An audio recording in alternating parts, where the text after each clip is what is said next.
Ok. Sur 3DS, on va avoir plein de jeux parce que ça, il y a beaucoup de personnes qui jouent, beaucoup de personnes de tranches d'âge différentes. On va voir par exemple un petit Street Fighter, c'est le 4, voilà, 3D édition. Street Fighter, assez cool, très simple, même pour les plus jeunes, parce que je sais pas si vous avez déjà joué à Street Fighter, mais pour faire certaines techniques, il faut faire une combinaison de touches, des choses comme ça. Sur 3DS, vous pouvez le faire comme ça, ou alors sur l'écran du bas, donc l'écran tactile, vous avez des boutons qui vous permettent de lancer ces attaques. Donc vous pouvez faire un Hadouken grâce à l'écran tactile qui est en bas, ou alors vous pouvez faire la combine de touches habituelle.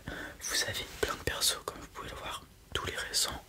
On a Blanca, Ryu, Ken, tous les personnages qui sont dans la série de base, ok.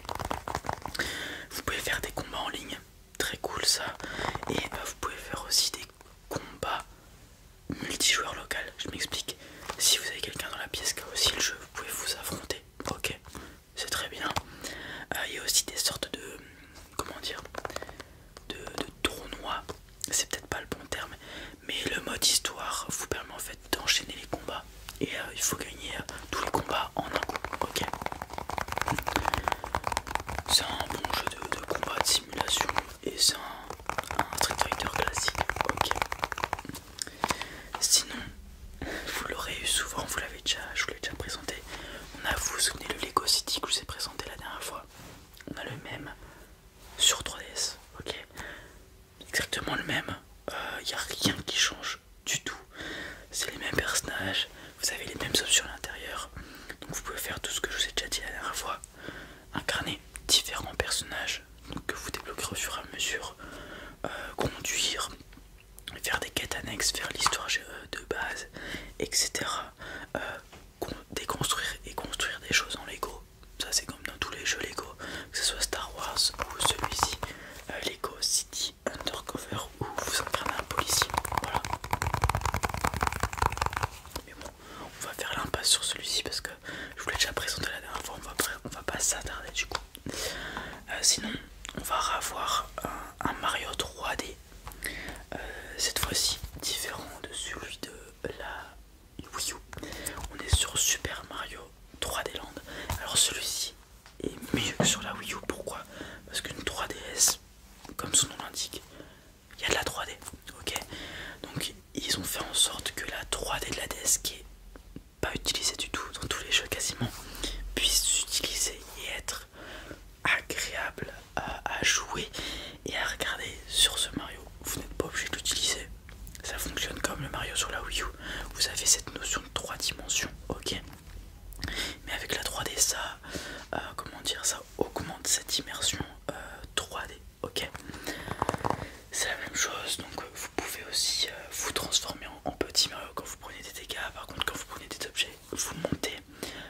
Vous avez la boîte à hélice, c'est un objet. Alors, je sais pas si vous avez déjà joué à Super Mario Bros sur la Wii.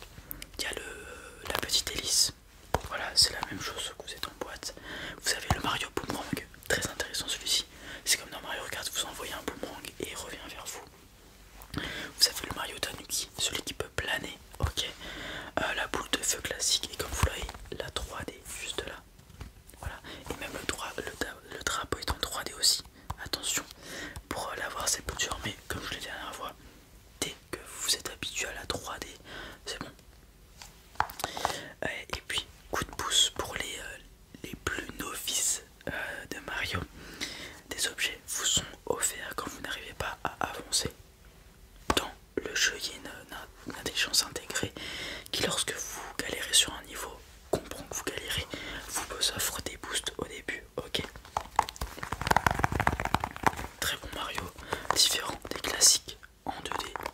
Mais bon, ça je me répète, ok. Excellent Mario celui-ci. On va avoir sinon Pokémon du classique, un Pokémon 3DS assez cool, assez réputé, Ultra Moon.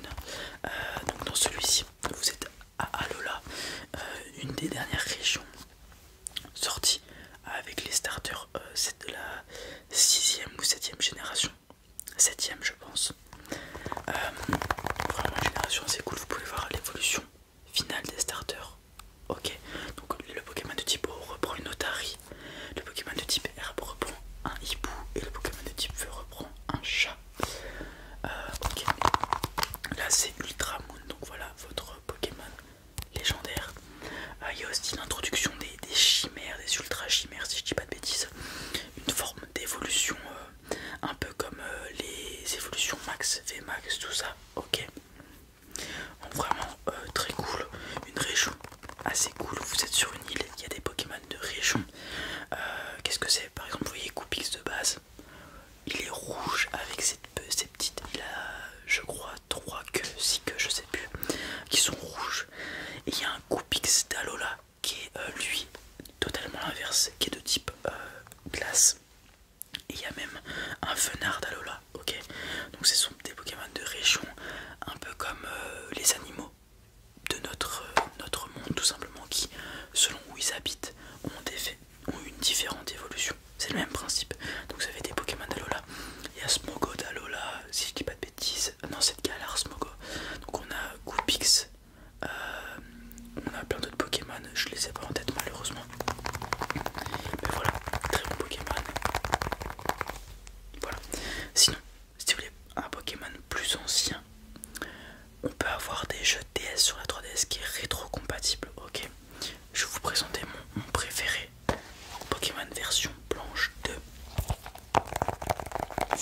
Alors version blanche 1, version blanche tout court ou noire. Sur la pochette, c'est soit Zegrom, soit Reshiram. Là vous avez soit Kyurem blanc, soit Kyurem noir, qui est ma foi super stylé comme Pokémon. On y retrouve la team Plasma du premier jeu tout simplement, avec Nikolai, le scientifique mystérieux. Et il y a des nouvelles incorporations, vous pouvez tourner des films au Pokéwood, je l'ai jamais fait honnêtement, mais voilà, sinon c'est un Pokémon classique. Vous y retrouvez les starters de la 5ème G, Vipellière, Moustillon et Cruicui. Super mignon, qui se transforme lui en un gros cochon de feu, en Moustillon, en Clamiral, Vipellière en Majespic. Ok, excellent Pokémon, très apprécié de la communauté. Et voilà, c'est tout. Vous pouvez faire des combats en ligne comme d'habitude. Voilà, sinon c'est un Pokémon classique. Si vous voulez un Pokémon différent, on va avoir celui-ci. Pokémon Ranger Sillage de Lumière. Alors, comme vous le voyez, il y a plein de Pokémon sur la pochette qui est vraiment très belle, avec ces petits prismes, on dirait une carte reverse presque. On y retrouve Pichu, Ukulele, qui va être avec vous dès le début du jeu. C'est un Pokémon spécial, ok. Alors, faites votre le pouvoir des Pokémon légendaires. Maîtrisez les glyphes Ranger pour invoquer les Pokémon légendaires. Donc le but c'est d'avoir beaucoup de Pokémon légendaires, ok. Rencontrez plus de 300 Pokémon différents. C'est pas mal, 300 Pokémon. Faites équipe avec Pichu, Ukulele. Pichu Ukulele qui s'appelle, ok. Parce que si on prononce d'un coup Pichu Ukulele, vous l'avez. Alors, seule une puissante alliance peut sauver Oblivia des ténèbres. Unissez vos forces à celles des Pokémon légendaires pour restaurer la paix. Faites équipe avec vos amis dans des missions d'entraide sans fil. Vous pouvez jouer avec vos potes contre le même jeu. C'est un Pokémon qui est très différent. Vous devez, comme vous l'avez vu, sauver Oblivia qui est une région. Et c'est pas un Pokémon classique, c'est pas des combats au tour par tour, etc. C'est bien différent. Je vais pas tout vous spoiler. Si ça vous intéresse, vous pourrez jouer par vous-même. Mais là, vous avez un peu un avant-goût de ce à quoi vous pouvez jouer. Regardez, les combats sont bien différents juste ici.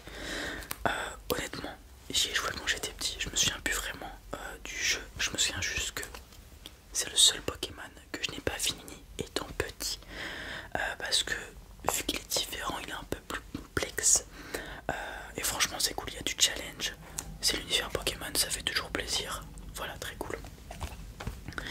Sinon, ce que je peux vous proposer pour jouer à tous les jeux que je vous ai montré juste avant en un coup, c'est ceci. Alors, c'est très particulier parce que nous sommes capables de vendre des cartes R4. Je vais vous expliquer ce que c'est. C'est des cartes qui vous permettent de télécharger plein de jeux sur une micro SD, de les mettre dans la carte R4 qui fait office de disquette pour la 3DS, et ça vous permet de jouer à n'importe quel jeu que vous avez téléchargé dedans, ok. Donc plus la mémoire de la carte SD est grande, la micro SD plus précisément, plus vous avez de jeux. On peut en avoir une centaine, des jeux de n'importe quoi. Vous pouvez avoir un jeu Koh-Lanta, Pokémon, vous pouvez tout avoir, hein. J'avais tout sur la mienne. Et alors pourquoi c'est particulier? Parce que on peut vous vendre ça, mais on peut pas vous dire comment télécharger des jeux dessus. Ça va être à vous de faire des recherches pour trouver comment avoir des jeux dessus. C'est pas compliqué, vous inquiétez pas. Il y a plein de forums communautaires d'entraide, etc. Parce que DS, Nintendo, de manière générale, a beaucoup de fans, beaucoup en France aussi, qui travaillent d'arrache-pied pour que la communauté reste, comment dire, au goût du jour, et puis que les joueurs puissent s'épanouir. Ça ressemble à ça. C'est une disquette de jeu, ok, classique. Vous avez le port pour la micro SD juste ici, et donc vous installez les jeux à l'intérieur de ça, ok. Vous la remettez à l'intérieur dans le bon sens, vous les mettez dans votre DS, et il suffira d'aller dans le menu de la carte R4 et de jouer, de trouver le jeu auquel vous voulez jouer. C'est pratique, ok. Voilà, ça c'est super, c'est banger. On part sur ça, ok. Donc, comme je vous l'ai dit, c'est une carte pour 3DS. Si vous avez une carte DS, enfin ça vous pouvez pas le mettre sur la DS, hein, ok. C'est vraiment spécifique à la 3DS, et il y en a une spécifique pour la DS aussi. Comme je vous l'ai dit, je peux pas vous donner les sites pour télécharger les jeux, mais il y a des forums communautaires. Vous cherchez sur internet R4 3DS, hop, il n'y a pas de souci, ok. Je vous distribue ça dans ce cas là, ok. Et puis faites attention quand vous téléchargez des fichiers